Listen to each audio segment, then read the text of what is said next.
બાળમિત્રો, આપણે પ્રથમ બજારમાં એ પાઠ ભણી ગયા. હવે બીજું ચેપ્ટર એ છે કાવ્ય. એક જ દે ચિનગારી. બાળકો, તમે પાઠ્યપુસ્તક અને નોટબુક તો લઈને બેઠા જ હશો ને? તો ચાલો આપણે હવે કવિતા ભણીએ. કવિતા એટલે કે પદ્ય. પદ્યને આપણે કવિતા કહીએ છીએ.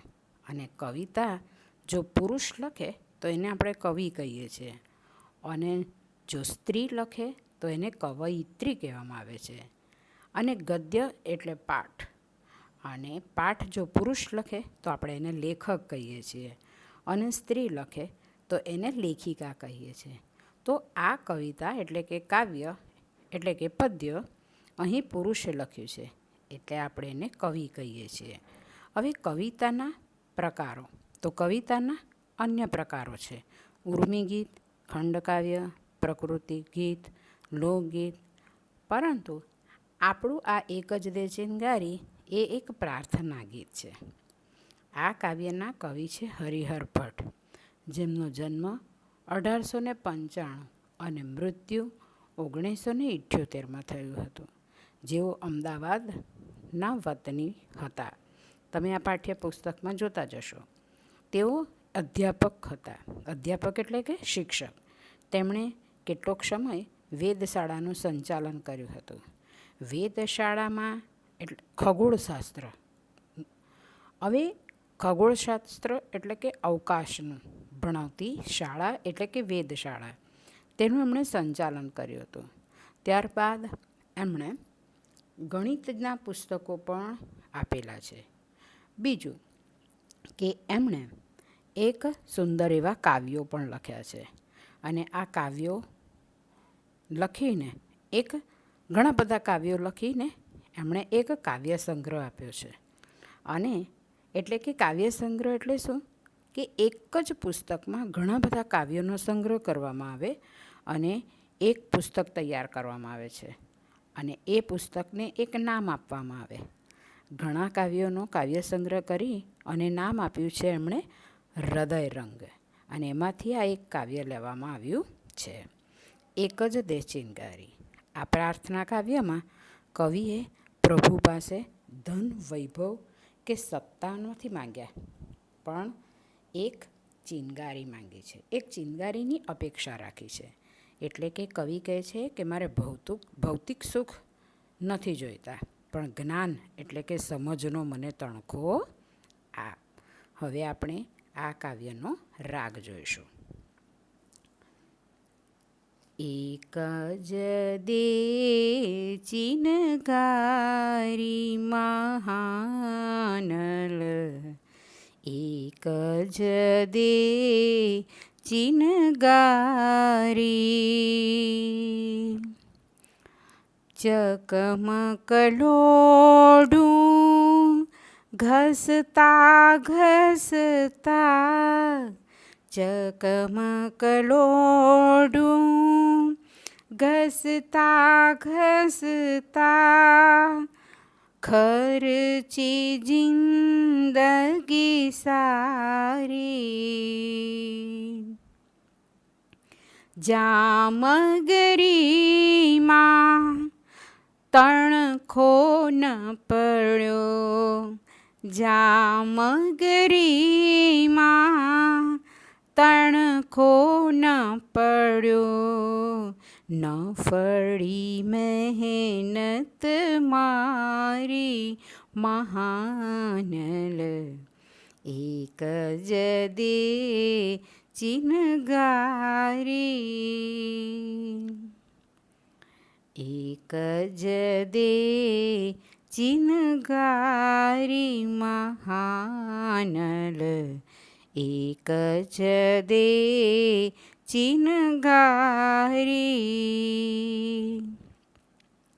ચાંદો સળગ્યો, સૂરજ સળગ્યો, ચાંદો સળગ્યો, સૂરજ સળગ્યો, સળગી આભ અટારી.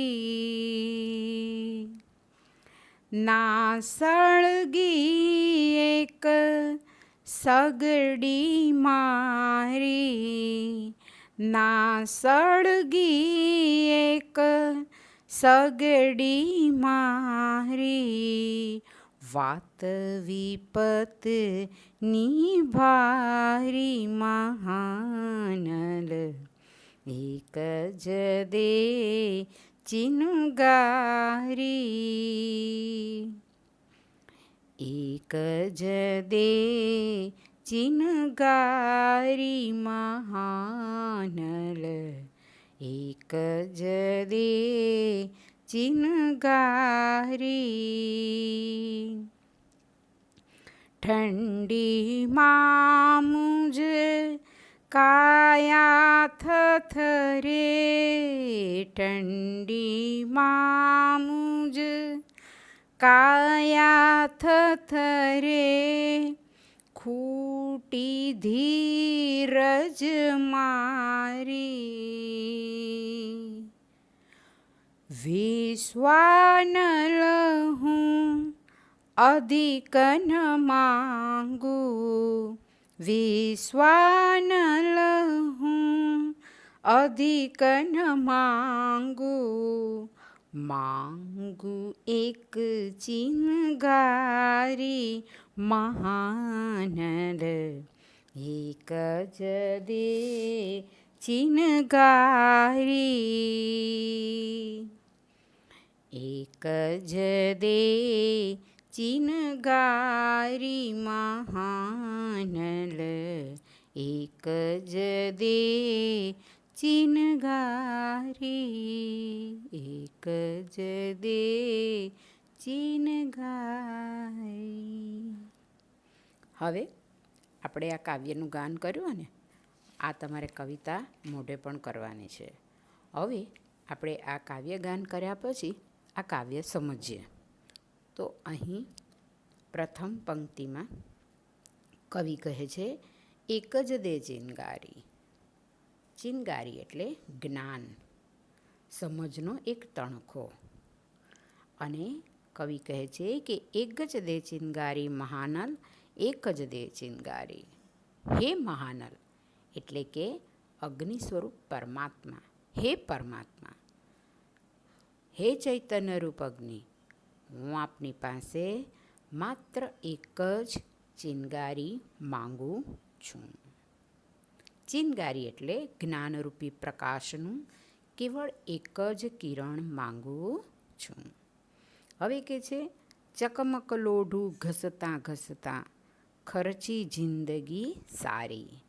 ચકમક લોઢું એટલે કે જિંદગીના નાના મોટા કાર્યો કરતાં કરતાં આખી જિંદગી ખર્ચી નાખી. એટલે કે કવિ અહીંયા કહે છે કે મેં મારી જિંદગીમાં નાના મોટા અનેક કાર્યો કર્યા, અને એ કાર્યો કરતાં કરતાં મેં મારી આખી જિંદગી પૂરી કરી નાખી.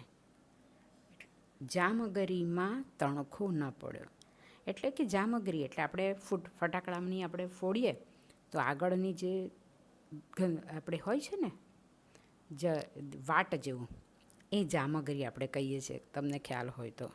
તો એ જામગરીમાં તણખો ન પડ્યો. એટલે કે મારી આ જિંદગી હું આખી કાર્યો કરતાં કરતાં મારી જિંદગી પૂરી કરી, પરંતુ એ જિંદગીમાં જ્ઞાનરૂપી પ્રકાશ થયો નહીં. એટલે જામગરીમાં તણખો ન પડ્યો, ન ફળી મહેનત મારી. એટલે મેં આજે કંઈ મારી જિંદગી જીવવામાં મહેનત કરી, એ મહેનત નિષ્ફળ ગઈ. મેં આખી જિંદગી પૂરી કરી, એ જિંદગીમાં મને જ્ઞાનરૂપી તણખો મળ્યો જ નહીં, એટલે મારી આખી જિંદગી નિષ્ફળ ગઈ. નિષ્ફળ ગઈ. હે પરમાત્મા એટલે કે છે ને મહાનલ એક જ દે ચિનગારી. હે મહાનલ, હે પરમાત્મા, હું આપની પાસે જ્ઞાનરૂપી પ્રકાશનું કેવળ એક જ કિરણ માંગુ છું. હવે પછીની પંક્તિ છે, ચાંદો સળગ્યો સૂરજ સળગ્યો સળગી આભ અટારી. કવિ કહે છે કે ચાંદોને તે પ્રકાશ આપ્યો, સૂરજને પ્રકાશ આપ્યો, અને આકાશની અટારી ઝળહળી ઉઠી એટલે કે તારાને પણ તે પ્રકાશ આપ્યો. ચાંદો સળગ્યો સૂરજ સળગ્યો સળગી આ ભટારી. પછી કહે છે ના સળગી એક સગડી મારી. સગડી એટલે તો ખબર ને, આપણે કોલસા મૂકીને સગડી સળગાવીએ ને, એ સગડી. પણ કહે છે ના સળગી એક સગડી મારી, એટલે કે એ સગડીને કવિએ અહીં એક જીવન બતાવ્યું છે, પોતાની જિંદગી.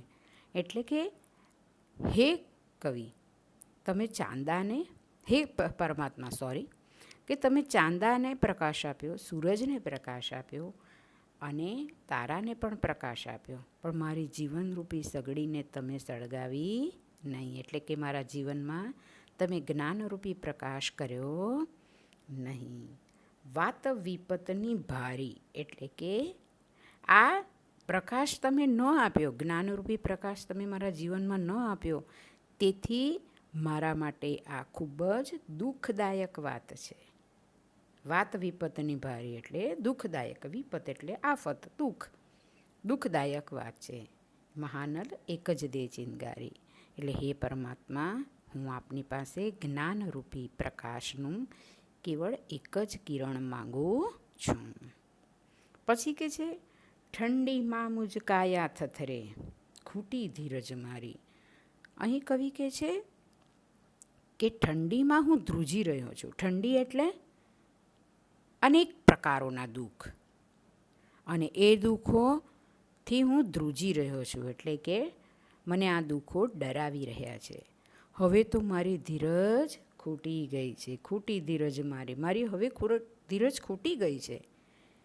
વિશ્વાનલ હું અધિક ન માગું. હે વિશ્વાનલ, હે પરમાત્મા, હું આપની પાસે વધારે કશું જ માંગતો નથી. મહાનલ એક જ દે ચિનગારી, હું કશું જ વધારે માગતો નથી. જે તમે મારા જીવનમાં જ્ઞાનરૂપી પ્રકાશ ફેલાવો. હું ખાલી એક ચિનગારી માગું છું, એક જ્ઞાનરૂપી પ્રકાશ માગું છું. એટલે આમ અહીં આ પ્રાર્થના કાવ્યમાં કવિ શુદ્ધ હૃદયે અને વિનમ્ર ભાવે પરમાત્મા પાસે અંધકારમાંથી પ્રકાશ લઈ જવાની પોતાની ઈચ્છા પ્રગટ કરે છે. આપણે એક પ્રાર્થના પણ તમે કદાચ સાંભળી પણ હશે કે અસત્યોમાં હેથી પ્રભુ પરમ સત્ય તું લઈ જા, ઊંડા અંધારેથી પ્રભુ પરમ પ્રકાશ તરફ મને લઈ જા. એ કવિતામાં, એ પ્રાર્થના ગીતમાં પણ આવું જ કહેવા માંગે છે. એક ઉદાહરણ છે. તો અહીં પણ કવિને વિનમ્ર ભાવે ભગવાનને કહે છે કે હે પ્રભુ, અંધકારમાંથી પ્રકાશ તરફ મને લઈ જા, એટલી જ મારી ઈચ્છા છે. તે બધું જ જળહળાવ્યું છે, તો મારું જીવન કેમ તે અંધકારમય રાખ્યું છે? કેમ મને જ્ઞાનનો પ્રકાશ આપ્યો નથી? મારી આટલી જ યાચના છે, તે તું મને આપ. આમ આ કાવ્યની અંદર કવિ એક નાની ચિનગારીની અપેક્ષા રાખે છે. અહીં આપણે કાવ્યનો ભાવાર્થ સમજી ગયા છે.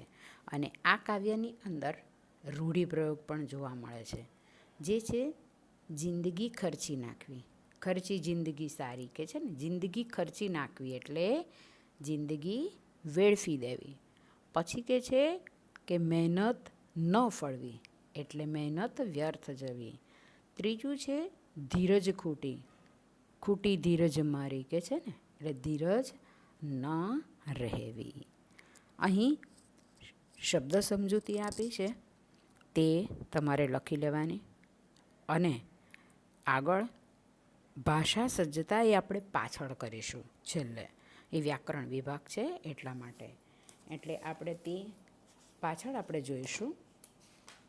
અને હવે આગળના ભાગમાં આપણે અભ્યાસ અને સ્વાધ્યાય કરીશું.